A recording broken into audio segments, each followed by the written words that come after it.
નમસ્કાર, vibes of India સાથે હું સમીર. આજે વિદ્યાર્થીઓના વિષયને લઈ અને સંવાદ કરવો છે. જ્યારે ફોરેસ્ટનું પેપર આવ્યું હતું, સીબીઆરટી પદ્ધતિથી લેવામાં આવ્યું હતું ને પછી બહાર પડ્યું હતું, ત્યારે જેટલા પણ વિદ્યાર્થીઓ છે, પરીક્ષાર્થીઓ છે, એમણે વિરોધ કર્યો હતો. ત્યારે વાત એવી રીતના રાખવામાં આવી હતી કે આ જે સીબીઆરટી વાળી પેટર્ન છે એ આગળ જતા તકલીફદાયક થવાની છે અને આવી ગઈ સીસીની પરીક્ષા. ગ્રુપ એ માં વિદ્યાર્થીઓએ વાંધો ઉઠાવ્યો છે. યુવરાજસિંહ જાડેજા જે આંદોલનકારી છે અને એમની સાથે જેટલા પણ વિદ્યાર્થીઓ છે જેમને સીસીમાં પ્રોબ્લેમ થઈ છે એ બધા જ લોકો પહોંચ્યા હતા ગાંધીનગર.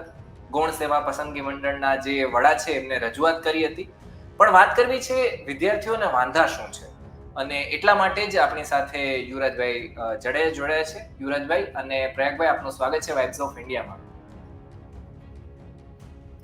યુવરાજભાઈ, સૌથી પહેલા તો મારે પૂછવું છે કે આપે કેમ વિદ્યાર્થીઓને લઈ અને ગાંધીનગર જવાની ફરજ પડી હતી, એની પાછળના કારણ શું હતા?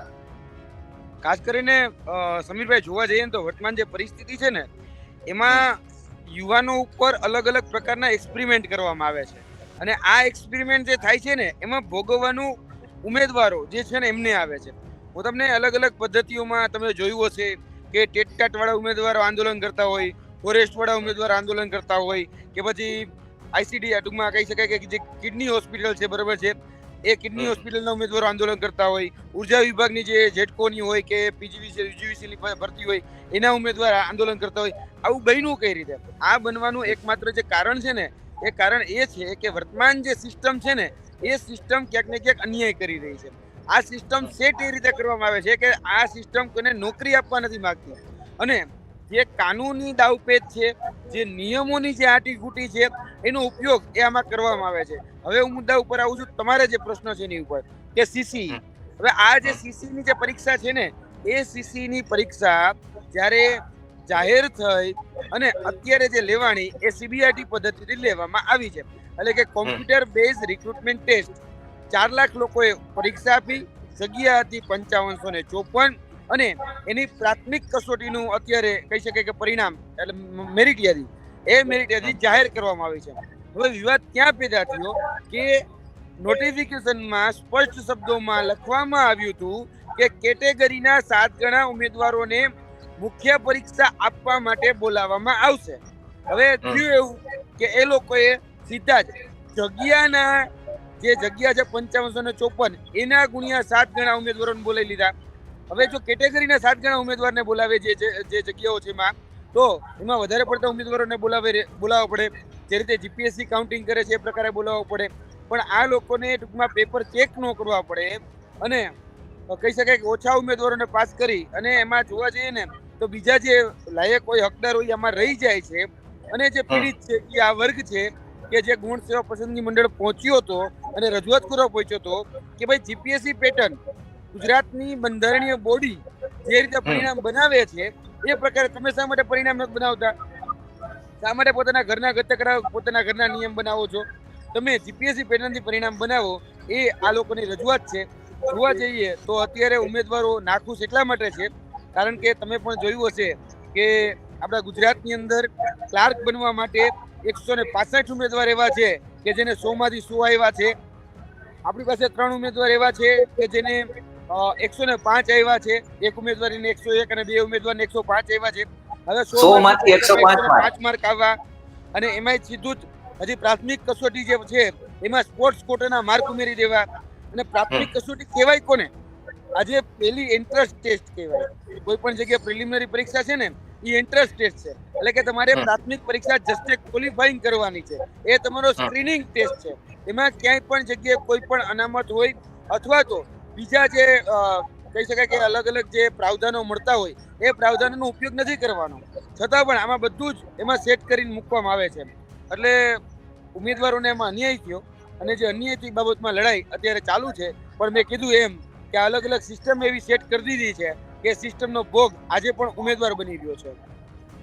અચ્છા, ગૌણ સેવાના વડાને આપે મુલાકાત કરી હતી ત્યારે એમણે આપને શું જવાબ આપ્યો હતો? ગૌણ સેવા પસંદગી મંડળના વડા એ મને શું આ ગુજરાતના મુખ્યમંત્રીને પણ મળવા તૈયાર નથી એવો તેનો દબદબો છે. કારણ કે ઇન્ચાર્જમાં અત્યારે જે અધિકારી છે કમલ દયાણી, જ્યારે અમે સીએમ પાસે રજૂઆત કરવા જાય, સીએમ એને કે ભાઈ તમારે આ વિદ્યાર્થીની વાત સાંભળવી જોઈએ, બરાબર. તો પણ વિદ્યાર્થીઓ જ્યારે એને મળવા પહોંચે છે તો કેબિનની બહાર બેસાડવામાં આવે છે, સવારથી લઈને સાંજ સુધી બેસાડવામાં આવે છે, પણ અમારા ટેક્સના પૈસા લેતા અધિકારીઓ અમને મળતા નથી અને સીએમ ને ગાંઠતા નથી. એ નરી અને કડવી વાસ્તવિકતા છે.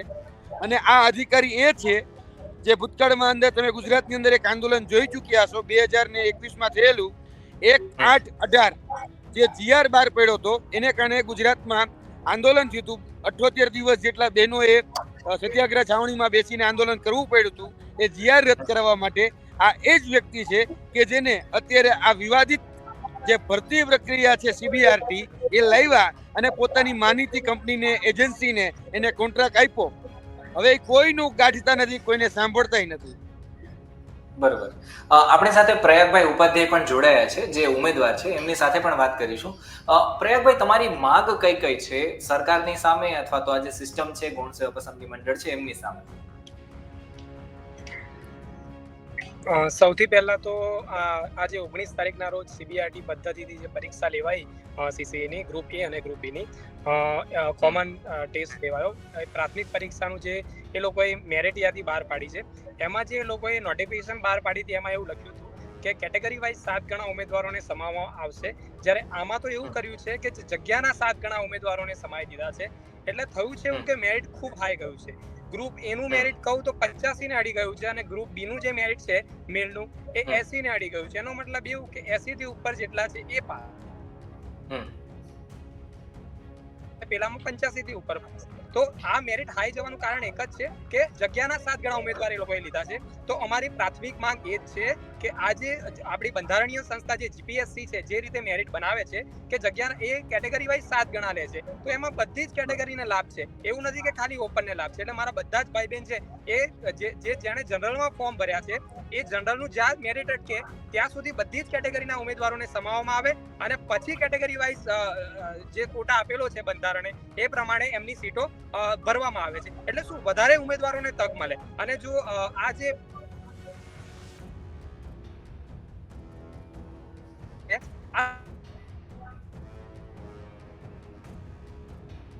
લેવામાં આવી. બરોબર. ઓકે, યુવરાજભાઈ, લગભગ નેટવર્કનો કંઈક પ્રોબ્લેમ આવ્યો છે, પણ મારે તમને એ પૂછવું છે, લાસ્ટ ટાઈમ જ્યારે તમે ફોરેસ્ટના વિદ્યાર્થીઓને લઈ અને આવ્યા હતા અને એમની માંગ ઉઠાવી હતી ત્યારે આપે કહ્યું હતું કે તમે હજુ સબ્ર રાખો, સીસીની પરીક્ષામાં પણ સીબીઆરટી પદ્ધતિનો વિરોધ કરવામાં આવશે. એની પાછળના કારણો એ છે કારણ કે ટ્રાન્સપરન્સી આમાં જળવાતી નથી એવો વિદ્યાર્થીઓનો આક્ષેપ છે. શું ફરી હવે આ એક પરીક્ષા તો આવી ગઈ ફોરેસ્ટ વાળી, એના પછી સીસી પણ આવી ગઈ, હવે આગળ જતા ફરી સીબીઆરટી પદ્ધતિથી પરીક્ષા લેવામાં આવશે તો વિદ્યાર્થીઓ છે વિરોધ કરશે? વિદ્યાર્થીઓ કરે કે વિદ્યાર્થીઓ ન કરે, પણ યાદ રાખજો, આ રેકોર્ડિંગ કરીને રાખજો, હવે પછીની એક પણ પરીક્ષા સીબીઆરટી પદ્ધતિથી લેવામાં આવી એટલે ગુજરાતમાં ડંકની ચોટ ઉપર કહું છું કે અમે વિરોધ કરીશું. અમે ગ્રાઉન્ડ ઉપર ઉતરીશું. જે પણ અમારી સાથેના અમારા શુભચિંતકો, શુભેચ્છકો જેટલા પણ છે એને લઈ અને આ સીબીઆરટી પદ્ધતિથી હવે ગુજરાતની અંદર એક પણ પરીક્ષા નહીં થવા દે, એક પણ નહીં. કારણ કે આ જે ટેસ્ટ છે ને એનું ખરેખર સાચું નામ કૌભાંડ બેઝ રિક્રુટમેન્ટ ટેસ્ટ છે.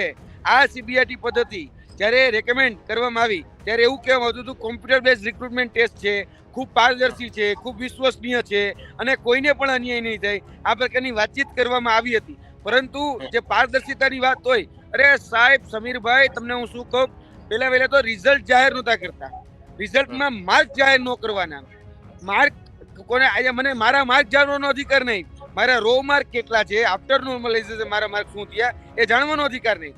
જ્યારે અમે કોર્ટમાં ગયા, કોર્ટનો ચુકાદો આપ્યો, કોર્ટે આદેશ કર્યો કે તમે બધાના માર્ક જાહેર કરો, કારણ કે એ માર્ક જાણવાનો એને અબાધિત અધિકાર છે.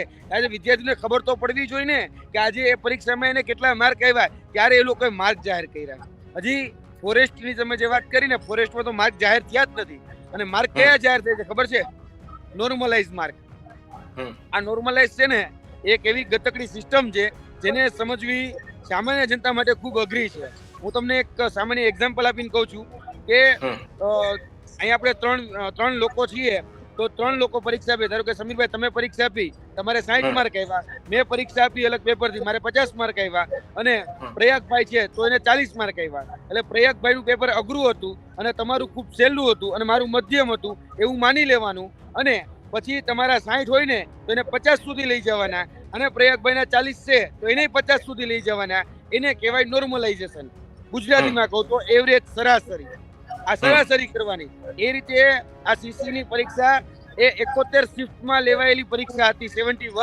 71 શિફ્ટની અંદર 71 અલગ અલગ પેપરની અંદર પરીક્ષા લેવામાં આવી હતી અને પછી એની એવરેજ કાઢવામાં આવી. હવે મારે પાસે અગણિત ઉદાહરણો છે, હું નામજોગ બધા ઉદાહરણ આપવા તૈયાર છું. એવા પુષ્કળ ઉમેદવારો છે કે જેના 70 માર્ક હતા અને 90 થઈ ગયા, અને ઘણા એવા ઉમેદવારો છે કે જેના 70 માર્ક હતા એને 55, 65 કે પછી 2 કે 3 માર્ક ઘટી ગયો છો તો 2 કે 3 માર્ક જ વધ્યા હોય. આવા ઉદાહરણો અઢળક છે કે ભાઈ આજે મેરિટ યાદી જે બહાર પડી, આપણે કોઈને, મારો એક ટેકટાટનો મિત્ર છે હંમેશા જે મારો સહપાઠી રહ્યો છે, એને રો માર્ક, ઓરિજિનલ માર્ક એ 43 હતા, 43, બરાબર. અને જ્યારે રિઝલ્ટ આવ્યું ત્યારે એને 79 માર્ક, નોર્મલાઇઝ માર્ક 79 થઈ ગયા છે. અને એ પાછો મેરિટમાં ઇન થઈ જાય. હા, કેટેગરીને કારણે ઇન થઈ જાય છે, એમાં ના જ નથી, પણ તમે વિચારો કે માણસના કેટલા માર્ક વધે છે. હવે ક્યાંથી ક્યાં લોકો પહોંચી જાય છે. એટલે આ માર્કમાં બહુ મોટું વેરિએશન જોવા મળે છે. આ વેરિએશન એ નોર્મલાઇઝેશનને કારણે જોવા મળે છે. જે પદ્ધતિ છે એ પદ્ધતિનો અમે વિરોધ કરી રહ્યા છીએ કે આવું ન થવું જોઈએ. કારણ કે આ પદ્ધતિને કારણે 53 વાળો વ્યક્તિ એ 73 પહોંચી જતો હોય તો 20 માર્કનું તમે ગ્રેસિંગ કઈ રીતે આપી શકો? કારણ કે તમે વિચારો કે આ સ્પર્ધાત્મક પરીક્ષા છે, આ સ્પર્ધાત્મક પરીક્ષામાં 0.001 માર્ક ઊંચા નીચો થાય ને એટલે આખી કેડર ચેન્જ થઈ જાય. 0.001 માર્ક ઊંચા નીચો થાય ને એટલે તમે મેરિટમાંથી ઇન ઓર આઉટ થઈ જાવ. હવે અહીંયા તમે 20 માર્કનું ગ્રેસિંગ આપી દો કે 30 માર્કનું ગ્રેસિંગ આપી દો, એ કઈ રીતે ચલાવી શકાય? મેં મારા ઉદાહરણ હમણાં મારા મિત્રનું જ આપ્યું. અમારા સાથી મિત્ર છે, હવે એને 53 માર્કમાંથી એ સીધા જ ક્યાં ક્યાં પહોંચી ગયા. હવે એ લોકોને 25 માર્કનું ગ્રેસિંગ મળે, બરાબર. હવે ઘણા એવા છે કે જેના 75 માર્ક હતા અને 2 માર્ક નો વધ્યા, જેના 75 રો માર્ક હતા અને 2 માર્ક નો વધ્યા, એવા ઉદાહરણો છે. એટલે આ ખબર નથી પડતી. અમે આ સિસ્ટમનો વિરોધ કરીએ છીએ. મારો વિરોધ પર્ટિક્યુલરલી આ સીબીઆઈટી પદ્ધતિને લઈને છે. હું આ સીબીઆઈટી પદ્ધતિથી જેટલી પરીક્ષાઓ લેવામાં આવી ને એમાં વિદ્યાર્થીઓને કોઈ જગ્યાએ કોર્ટ કેસમાં ન ફસાવવું પડે, કોઈ જગ્યાએ આ પ્રક્રિયા લંબાઈ નહીં. એના માટે હંમેશા મેં સજેશન કર્યું છે કે ભાઈ જે નિયમો લાવ્યા એ નિયમોને બદલાવ કરે અથવા તો સુચારુ એવી પદ્ધતિ બહાર પાડે કે વિદ્યાર્થીઓને અન્યાય ન થાય અને વિદ્યાર્થીઓને મોટા વર્ગને ફાયદો થાય. અને કારણ કે આ રિઝલ્ટ કેવું છે? પ્રિલિમિનરી, જેનું કોઈ આમ કહેવાય ને કે ભાઈ મેરિટમાં કાઉન્ટ નથી થવાનું, મેરિટની અંદર કોઈ વેલ્યુ નથી. હવે આ જસ્ટ ક્વોલિફાઈંગ ટેસ્ટ છે, એન્ટ્રન્સ એક્ઝામ છે, જેનાથી તમારે મુખ્ય પરીક્ષા તમને આપવા મળે. હવે મુખ્ય પરીક્ષા તો બાકી જ છે. હવે ધારો કે પ્રયાગભાઈ છે, હવે પ્રયાગભાઈના માર્ક હોય 73, બરાબર. અને આમાં થયું એવું કે ભાઈ જેના માર્ક હાઈએસ્ટ છે, હવે એ લોકો પણ પરીક્ષા આપવાથી વંચિત રહી ગયા છે. આટલા માર્ક લાવ્યા, જેને રો માર્ક સારા છે, એ લોકો પણ પરીક્ષા આપવાથી વંચિત છે. તમે એને મુખ્ય પરીક્ષામાં બેસવાની તક ન આપો તો માણસ જાય ક્યાં? એટલે અહીંયા પ્રશ્ન આવીને તે ઉભો છે કે ભાઈ આટલા સારા માર્ક લાવ્યા છતાં અમને મુખ્ય પરીક્ષા જ્યાંથી મેરિટ કાઉન્ટ થવાનું છે, ત્યાંથી અમને કંઈક લાભ મળવાનો છે, ત્યાંથી અમને કોઈ પદની નોકરી મળવાની છે, ત્યાં અમે તમને બેસવા જ નથી દેતા તો ક્યાંથી ચાલવાનું? તમે બેસવા તો દો, સ્પર્ધામાં આવવા તો દો. હાર જીત 2 નંબરની વાત છે, પણ તમે સ્પર્ધા સુધી પહોંચવા જ નથી દેતા તો શું કરવાનું? બરોબર. યુવરાજભાઈ, હું તમારી પાસે આવું છું, પણ પ્રયાગભાઈ મારે તમારી પાસેથી એ સમજવું છે કે આ આખી એક્ઝામ છે કઈ રીતના લેવામાં આવે છે, ગ્રુપ એ શું હોય છે, ગ્રુપ બી શું હોય છે, આ તમામ વસ્તુઓ સમજાવો જેથી ગુજરાતના જેટલા પણ વાલીઓ છે એ અત્યારે વિદ્યાર્થીઓની પરિસ્થિતિ અને એમની માનસિક હાલત સમજી શકે. અત્યાર સુધી આ જે પરીક્ષા છે ને એ અલગ અલગ રીતે લેવામાં આવતી. ધારો કે સિનિયર ક્લાર્ક છે, હેડ ક્લાર્ક છે, જુનિયર ક્લાર્ક છે, એસટી ડેપો મેનેજર, આ અલગ પોસ્ટની અલગ આ લોકો જાહેરાત કરતા હતા. આપણા સચિવ શ્રી હસમુખ પટેલ સાહેબે એવું કર્યું કે બધી એક્ઝામ કમ્બાઈન કરી અને મોટી ભરતી લાવવાનો ટ્રાય કર્યો. એટલે આમાં 5500 જેટલી જગ્યાઓ છે, એટલે એ બધી કમ્બાઈન કરી. હવે જે સુપર ક્લાસ 3 ની જે જગ્યા છે એને એમણે કીધું કે એ ગ્રુપ. હવે એ ગ્રુપમાં શું થશે કે એ ગ્રુપ અને બી ગ્રુપ બંનેની કમ્બાઈન એક્ઝામ આપવાની, એ પ્રિલિમ એક્ઝામ છે. એમાં જે ક્વોલિફાઈ થશે એના 2 મેરિટ પડશે. જે હાઈ મેરિટ વાળા છે એ લોકો એ ગ્રુપમાં જશે અને જે જગ્યા છે એના કેટેગરી વાઇઝ 7 ગણા, અને બાકીના જે છે જે બી ગ્રુપની જગ્યા છે એના કેટેગરી વાઇઝ 7 ગણા બી ગ્રુપમાં જશે. એ રીતે બે અલગ અલગ પરીક્ષા આપશે. હવે એ ગ્રુપની જે પરીક્ષા છે એ 10 પેપર પરીક્ષા છે, એટલે એના અલગ અલગ 3 પેપર લેવામાં આવશે. અને બી ગ્રુપની જે પરીક્ષા છે એમસીક્યુ બેઝ પરીક્ષા હશે. એટલે એ રીતે આ લોકોએ ડિવાઈડ કર્યા. હવે થયું એવું છે કે એ લોકો એવું કીધું હતું કે બંનેના મેરિટ અલગ અલગ બહાર પાડીશું. એમણે કીધું એ રીતે મેરિટ બહાર પાડ્યા છે, પણ ઇસ્યુ એ થયો છે કે કોમન ઉમેદવાર. હવે ધારો કે આપણે જોવા જઈએ ને તો 38,000 જે ઉમેદવારો છે એમાં ખાલી 28,000 ઉમેદવારો જ છે. બાકી 10,000 ઉમેદવારો તો એવા છે કે જે ગ્રુપ એમાં બી પાસ છે અને જે ગ્રુપ બી માં બી પાસ છે. એટલે ખરેખર 7 ગણા તો થતા જ નથી. લગભગ 5 ગણા જેટલા ઉમેદવારો આમાં પાસ થયા છે. એટલે સૌથી પહેલા તો 7 ગણા જે લોકો કહે છે એ વસ્તુ જ ખોટી છે. એટલે અમારી એક જ માંગ છે કે અમને આ તો ખાલી પ્રિલિમ પરીક્ષા છે, એના આધારે એ લોકો નોકરી નથી આપવાના, ખાલી ક્વોલિફાય એક્ઝામ છે. તો અમારી માંગ એટલી જ છે કે અમને પ્રિલિમ પરીક્ષામાં તો ઇન કરો, પછી તમે આના આગળ જતા મુખ્ય પરીક્ષાના સાથે કમ્બાઈન થવાના નથી. નોકરી લેવા માટે ખાલી મુખ્ય પરીક્ષાના માર્ક એ લોકો ગણવાના છે.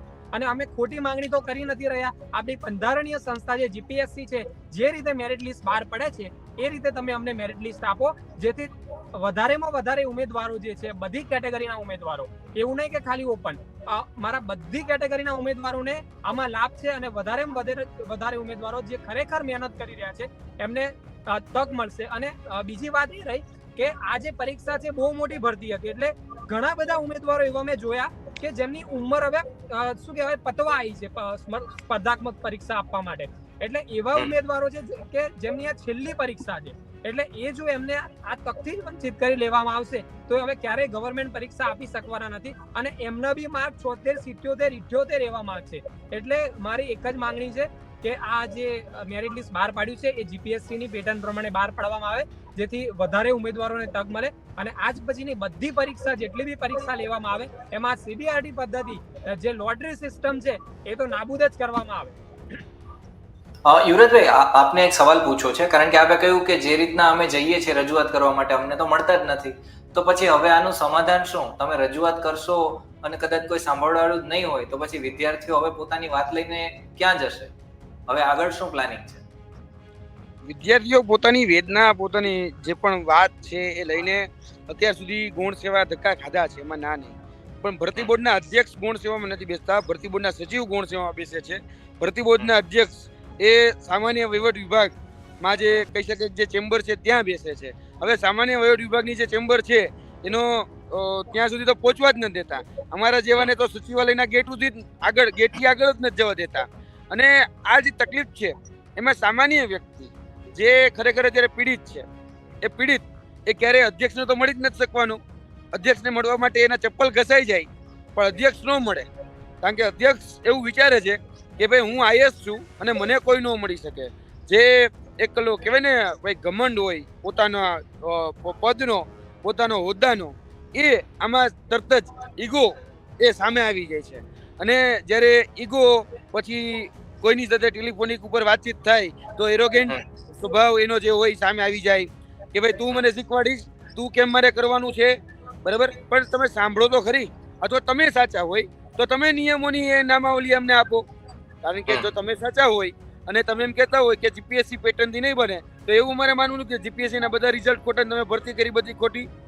એટલે આમાં વિવાદ ત્યાં છે કે ભાઈ જીપીએસસી પેટર્નથી રિઝલ્ટ બનાવવું એ અત્યારે જે, કારણ કે જીપીએસસી ના પણ રૂલ્સ એન્ડ રેગ્યુલેશન જે છે એ આ પ્રકારે છે. પ્રિલિમ્સ છે, મેન્સ છે, ઇન્ટરવ્યુ છે. આમાં પણ એ છે પ્રિલિમ્સ છે, મેન્સ છે, ઇન્ટરવ્યુ નથી, કારણ કે વર્ગ 3 ની ભરતી છે. એટલે તો પ્રિલિમ્સ છે, મેન્સ છે. મેન્સ એટલે કે મુખ્ય પરીક્ષા, જ્યાંથી મેરિટ બનવાનું છે, જેના માર્ક ફાઇનલ મેરિટ જે રિઝલ્ટ કહેવાય એ રિઝલ્ટમાં કાઉન્ટ થવાના છે, જેને કારણે વ્યક્તિ ઇન કે આઉટ થઈ જાય. આ માર્ક તો કોઈ જગ્યાએ કાઉન્ટ નથી થવાના મેરિટમાં, જે મેરિટ યાદી બને એમાં. તો ભાઈ વાંધો શું છે, વાંધો તકલીફ ક્યાં છે એ અમને નથી સમજાતું. તો પછી ઇન્ટરનલ સોર્સ એવું કહેતા હતા કે ભાઈ સાહેબને તકલીફ ક્યાં પડે છે કે ભાઈ વધારે પડતા પેપર ચેક કરવાને આવે ને તો અમારે એનો પગાર દેવો પડે. હવે તકલીફ ક્યાં છે કે ભાઈ એ વધારે પડતા પેપર ચેક કરવાના આવે અને સાહેબના ખિસ્સામાંથી પૈસા દેવાના હોય, એવો ક્યાંક ઘાટ ઘડાતો એવું લાગે છે. એના ખિસ્સામાંથી નથી દેવાના, અમારા ટેક્સના પૈસામાંથી જ દેવાના હોય છે પૈસા. તો આવું ન થવું જોઈએ. જી યસ પ્રયાગભાઈ. હું ગુજરાતના તમામ ઉમેદવારોને કહેવા માંગીશ કે આપણા જે એરિયાના ધારાસભ્યશ્રી હોય, સાંસદ સભ્યશ્રી હોય, એના જોડે જઈ અને આ રજૂઆત કરવી જોઈએ અને ગુજરાતના તમામ જગ્યાએથી આ રીતની રજૂઆત લાવો કે આ જે સીસીનું જે મેરિટ લિસ્ટ છે એ આ જે આપણી જીપીએસસી પેટર્નથી બનવું જોઈએ અને આ રજૂઆત આપણા સીએમ સાહેબ સુધી પહોંચાડો વધુમાં વધુ, જેથી આપણાને ન્યાય મળી શકે. કારણ કે આપણે ખોટી માંગણી કરી નથી રહ્યા. આ એક સ્ક્રીનિંગ ટેસ્ટ છે, એના આધારે ખાલી ને ખાલી મુખ્ય પરીક્ષામાં બેસવા માટેનો મોકો મળવાનો છે. જો અમને એમાંથી જ વંચિત કરી દેવામાં આવશે તો અમે મુખ્ય પરીક્ષા નહીં આપી શકીએ. એટલે મારી એક જ માંગણી છે કે જીપીએસસી પ્રમાણે મેરિટ લિસ્ટ જાહેર કરવામાં આવે અને સીબીઆરટી પદ્ધતિ નાબૂદ કરવામાં આવે. બરાબર. તો હવે ફોરેસ્ટની ભરતી છે તો અટવાયેલી પડેલી છે. સીસીની ભરતી આવી, એનું જે પ્રાથમિક પરિણામ છે આવ્યું છે અને એમાં પણ વિરોધ શરૂ થઈ ગયો છે અને હવે આ મામલે આગળ શું થશે તો જોવાનું રહેશે. કારણ કે સીબીઆરટી પદ્ધતિ છે એનો વિદ્યાર્થીઓ વિરોધ કરી રહ્યા છે. આગળ શું થશે એ તમામ માહિતી મેળવતા રહીશું. યુવરાજભાઈ અને પ્રયાગભાઈ આપ જોડાયા બદલ આપનો ખૂબ ખૂબ આભાર. Thank you.